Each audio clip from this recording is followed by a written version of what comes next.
Welcome to Employing Differences, a conversation about exploring the collaborative space between individuals. I'm Paul Tevis.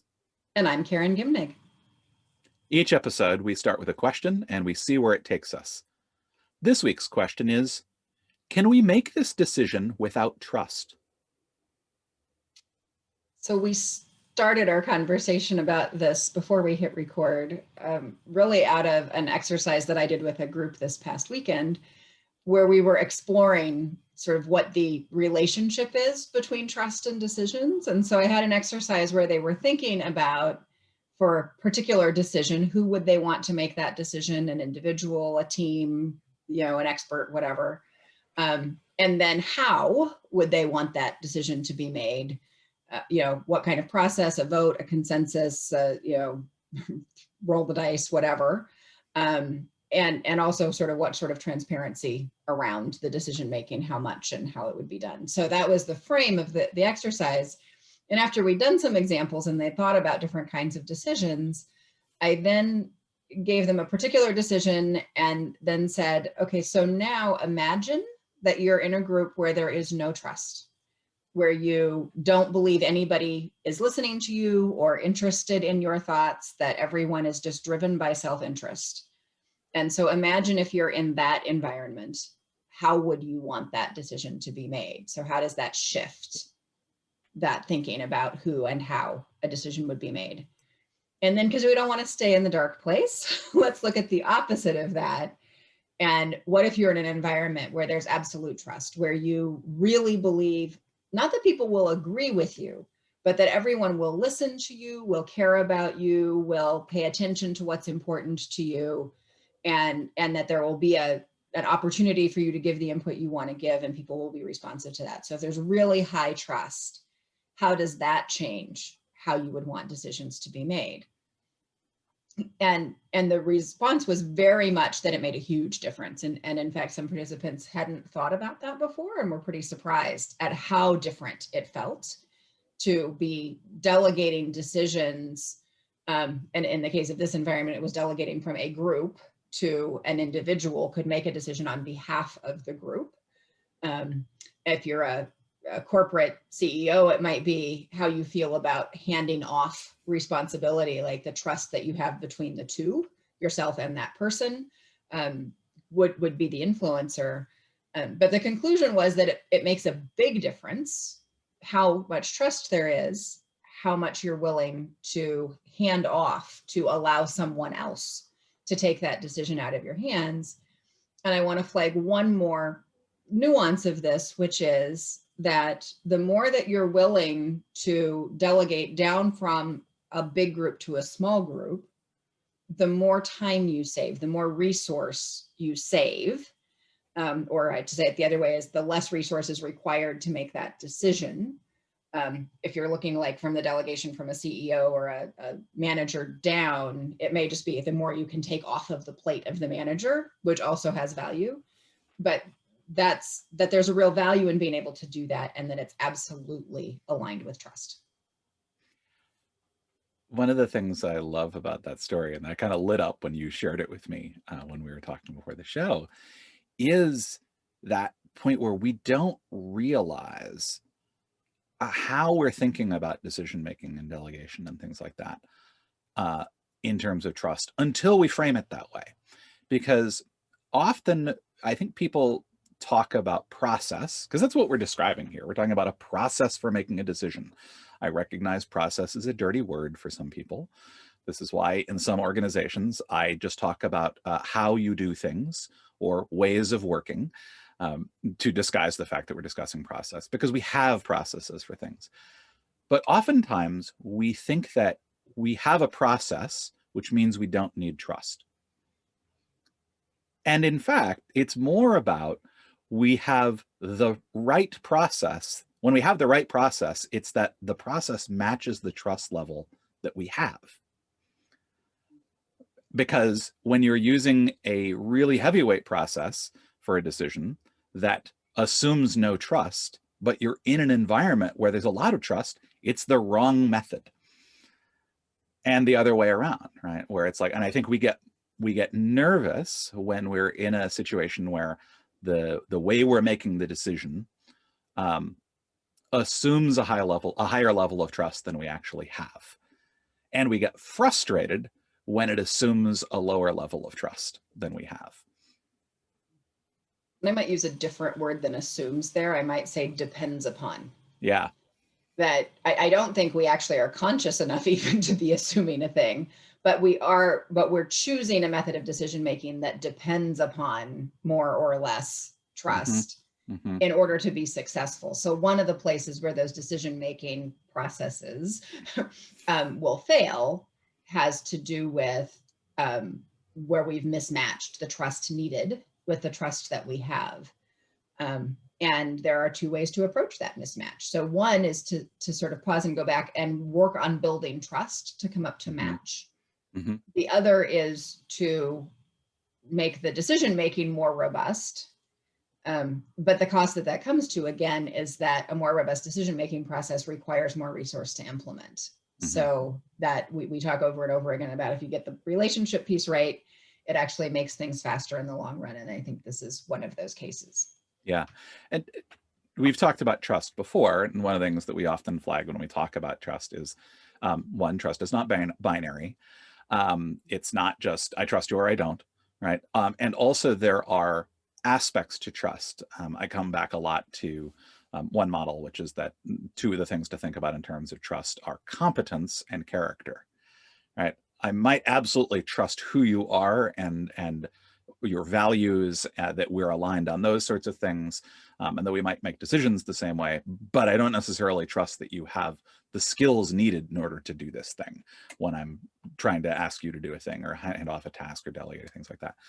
And conversely, it might be the other way around. I trust your skills, absolutely, but I don't trust you to actually make the decision because of misalignment around things. I think when we get caught, often when we think, do I trust someone, we may be thinking solely about character, and that's not the end of the story.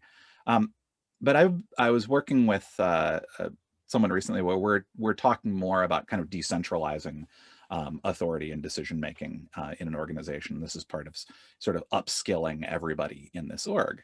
And one of the things that they're really doing is giving people a better sense of what is the overall picture of what the organization is trying to do. And so how can everybody make better decisions because they have access to a broader set of information, right? They understand how they interact, they understand this. So it's really kind of upskilling the competence piece.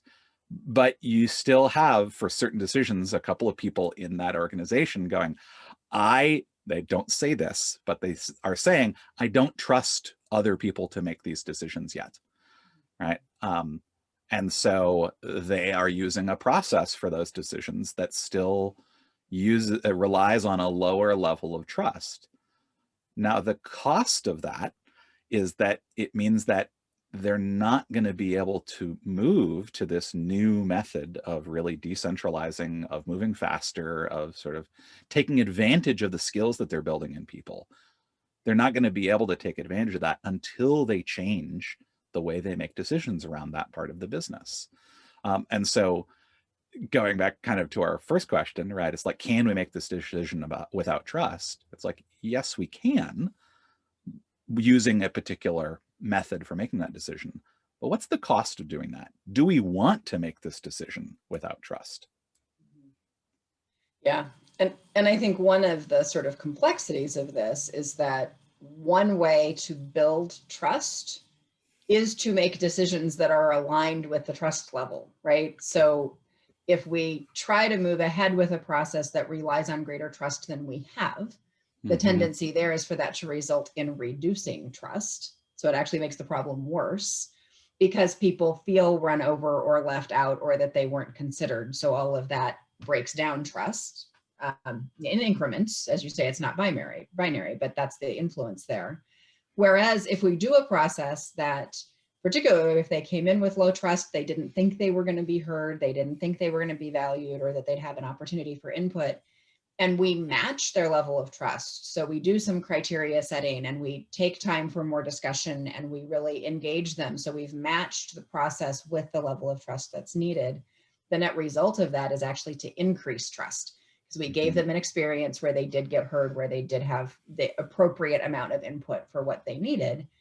And so I think we want to be thoughtful of, even if we get a match for how much process do we need for the amount of trust we have for this decision today, even by tomorrow and certainly by next week, next month, that same decision may have a shift in trust so that a different process is needed, up or down.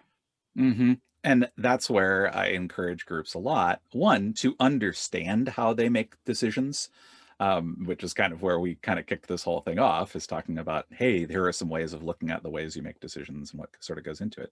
So understand how you make those decisions and revisit them regularly. Like to just come back and say, like, hey, so we used to make decisions. In fact, we're currently making decisions using this, for these kinds of things with this method. Is that still the right method for us to be using? I recognize that I am one of those special kinds of people who likes process, who values looking at it, right? Who values understanding how the things are done.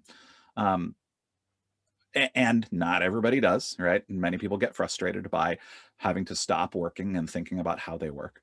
But I do think that this is one of those things that groups, particularly as they work together over time and they build those stronger relational bonds and they have increasing levels of trust, they benefit from coming back around. And sometimes they will discover, hey, we've actually changed the way we do this.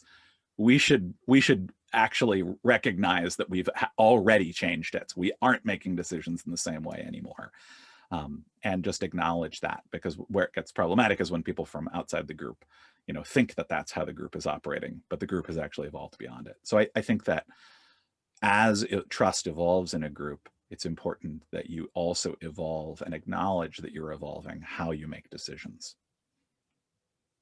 And I also think that in addition to not being sort of static over time, this isn't static even within like which decision today. Like, it's pretty complicated, and the skill to assess, are we matched, and what is a process that would match the level of trust that we have, and also the complexity of the decision, and also the urgency of the decision. Like, there's all these factors that go into what's a process, and what we're saying today is that trust is one of those factors. Mhm. But I think it's reasonable to assume that many people in your organization actually don't have the skill to figure out what is the process that matches the needs. And this is where I think you want a really skilled facilitator.